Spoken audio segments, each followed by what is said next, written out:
على آله وصحبه أجمعين.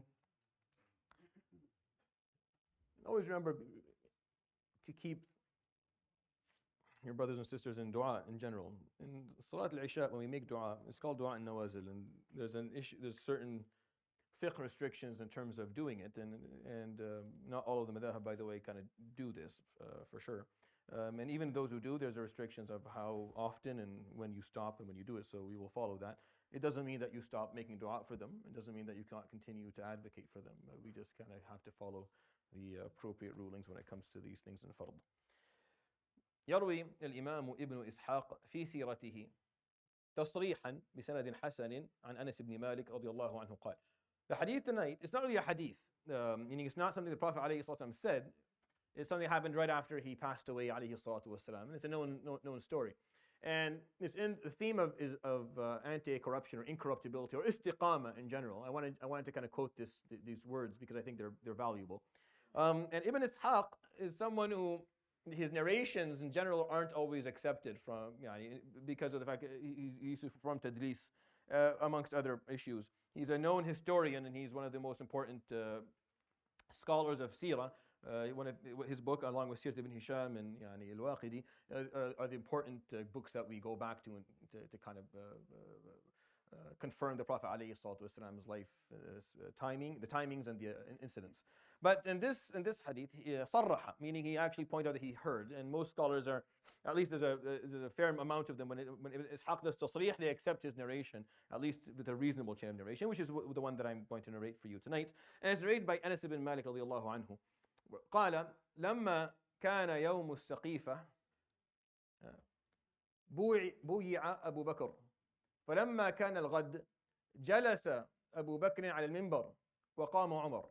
So Anas is telling us what happened on the day of Saqifa, when Abu Bakr radiallahu anhu got what they called bay'at al-khassa. I mean, he got the pledge of the leaders of Medina for him to be the successor of the Prophet alayhi salatu wasalam in leadership, right?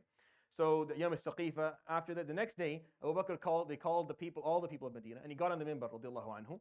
And before he spoke, Umar ibn al-Khattab radiallahu anhu stood up. فقال أيها الناس إني قد كنت قلت مقالة البارحة ما وجدتها في كتاب الله ولا هي عهد عهدها إلي رسول الله صلى الله عليه وآله وسلم إلا أنني كنت أظن أن رسول الله يدبر أمرنا. So Umar ibn Khattab stands up and he said, yesterday I said certain things, and of course if you know the story of how Umar ibn Khattab kind of, he went through a difficult moment when the Prophet ﷺ passed away, and he said certain things and he got very upset. So he stood and he said, I said certain things yesterday, it's not in the book of Allah.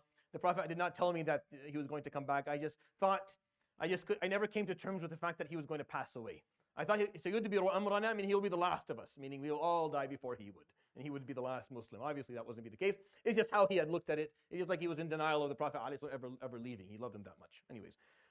And you say, وَإِنَّ اللَّهَ قَدْ أَبْقَى فِيكُمْ كِتَابَهُ الَّذِي إِذَا اعْتَصَمْتُمْ بِهِ هُدِيتُمْ وَقَدْ اجْتَمَعَ أَمْرُكُمْ عَلَى خَيْرِكُمْ مِنْ بَعْدِ رَسُولِ اللَّهِ على صاحبه ثاني اثنين إذ هما في الغار فقوموا فبايعوه. So, and then he said, continues, said, he said, and Allah subhanahu wa ta'ala has left his book amongst you, and that's all you need to follow, meaning you will be guided as the Prophet was guided during his life, and he has, and your issue or your matter has come is in the hands now of the best of you. He's talking about Abu Bakr, the Prophet ﷺ's companion, and the second person who was with him in the ghar that night. فَقُومُوا فَبَايِعُوهُ. So everyone go and offer their pledge. قال فَبُوعِيَ أبو بكر البيعة العامة. He was offered the general pledge from people. ثم قام رضي الله عنه فقال. And then Abu Bakr رضي الله عنه got on the minbar and he spoke. Right? And this is where I want to kind of quote the issue of istiqamah. This is what he said. قال أيها الناس إني قد وليت عليكم ولست بخيركم فإن أحسنت فأعينوني وإن أسأت فقوموني. That the istiqamah piece. He stood and he said, indeed I have been given the responsibility of leadership upon you, and I am not the best of you. رضي الله عنه وأرضاه. Even though he clearly was. But that's what he believed. It wasn't. See, here's the difference, though, just so I may make this point clear because it's important. He didn't say it knowing that, no, but I actually am. But I'm going to say that because it's not appropriate for me to stand up here and say, and by the way, I am the best amongst all of you. But no, he didn't believe that. See, here's the difference. He stood there And he said, I am not the best of you. He believed, he lived believing that, and he died believing that, radiallahu anhu. And he would refuse any other claim. And that's the important piece. This artificial humbleness is worthless. The artificial one where, yes, I am not, but deep inside, I totally am, that doesn't mean anything. Abu Bakr truly did not feel that he was the best. Just like all of the greats do. All of the greats are like that. All of the truly great Muslims, great people, in their hearts, they don't believe that. They believe that they've been given the responsibility and they carry the burden, so they will. But they don't outrank anyone, spiritually or religiously or ethically or character-wise or in any way or form. And he believed that, radiallahu anhu. This was his conviction. I'm not the best of you. So if I do well, then you help me. And if I don't, فَقَوِّمُونِي. Taqweem is when you put something back on track again. What track? Again, are we talking literally? There's no way to understand this literally, obviously. He's not on a train, radiallahu anhu, and there's no track. The idea here is if I make a mistake and I go down the path that is corrupt, you bring me back to the straight path, the path of incorruptibility. That taqweem, not only is it something, so far we've talked about your lisan has to be mustaqim, and your heart has to be mustaqim, and your character has to be mustaqim, and your relationships have to be mustaqima, and your relationships with others have to be with the perspective of taqweem. That not only do we walk the straight path, but we help each other do the same.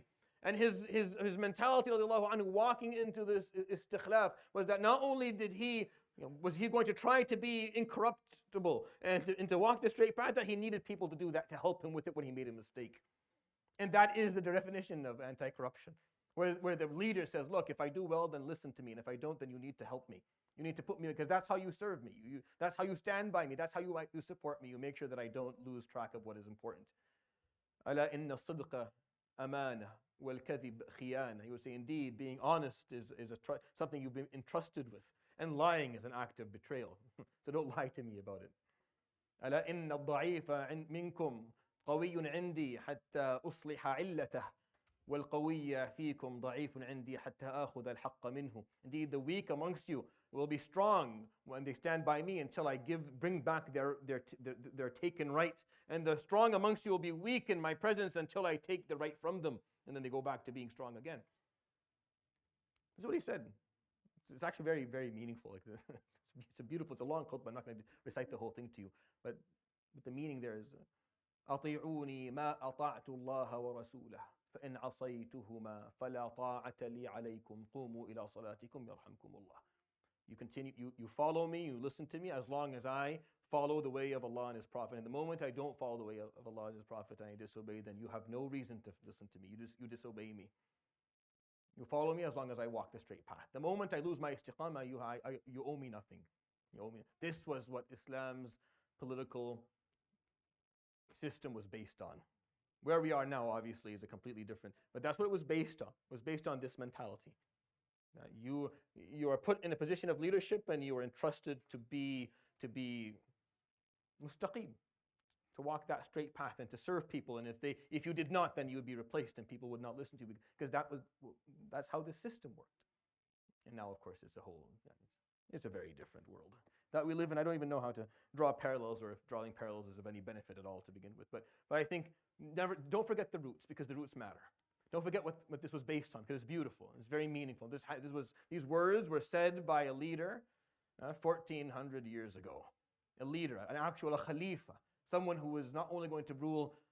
Arabia was never ruled before the Prophet ﷺ by one person. Right? Abu Bakr was the first person who wasn't a prophet, who was going to rule not only the sub-peninsula, but he was going to rule way more than that. It was going to go, during his time, it was going to make it to the Holy Land, close to almost most of the Holy Land today, in parts of Persia and parts of Egypt. He was going to be a true ruler, someone who was on the map. And yet, this is how he starts it, by saying, if I don't do right by God, then you get rid of me, and you don't listen to me. And I think it's worthy of kind of reflecting upon that. Istiqamah doesn't just start on the lower end, it starts on the higher end as well, and it's something that exists within the Islamic system all in all. يروي الإمام ابن إسحق في سيرته بسند حسن تصريحا عن أنس بن مالك رضي الله عنه قال: لما بويع أبو بكر يوم السقيفة فكان الغد جلس على المنبر فقام عمر فقال: فحمد الله وأثنى عليه ثم قال: أيها الناس ألا إني كنت قلت البارحة مقالة ما وكنت وجدتها في كتاب الله ولا عهدها إلي رسول الله صلى الله عليه وآله وسلم إلا أنني كنت أظن أن رسول الله يدبر أمرنا وإن الله قد ترك فيكم ما إذا اعتصمتم به هديتم كما هدي هو صلى الله عليه وآله وسلم، فاعتصموا به. وقد اجتمع أمركم على خيركم صاحبه ثاني اثنين إذ هما في الغار فقوموا فبايعوه، فقاموا فبايعوا أبا بكر البيعة العامة. فوقف أبو بكر على المنبر فخطب الناس فقال بعد أن حمد الله وأثنى عليه: أيها الناس، إني قد وليت عليكم ولست بخيركم، فإن أحسنت فأعينوني وإن أسأت فقوموني. ألا إن الصدق أمانة والكذب خيانة. ألا إن الضعيف منكم قوي عندي حتى أصلح علته، وإن القوي منكم ضعيف عندي حتى آخذ الحق منه. أطيعوني ما أطعت الله ورسوله فيكم، فإن عصيتهما فلا طاعة لي عليكم. قوموا إلى الصلاة يرحمكم الله. صدق رسول الله صلى الله عليه وآله وصحبه وسلم. سبحانك اللهم وبحمدك، أشهد أن لا إله إلا أنت، استغفرك.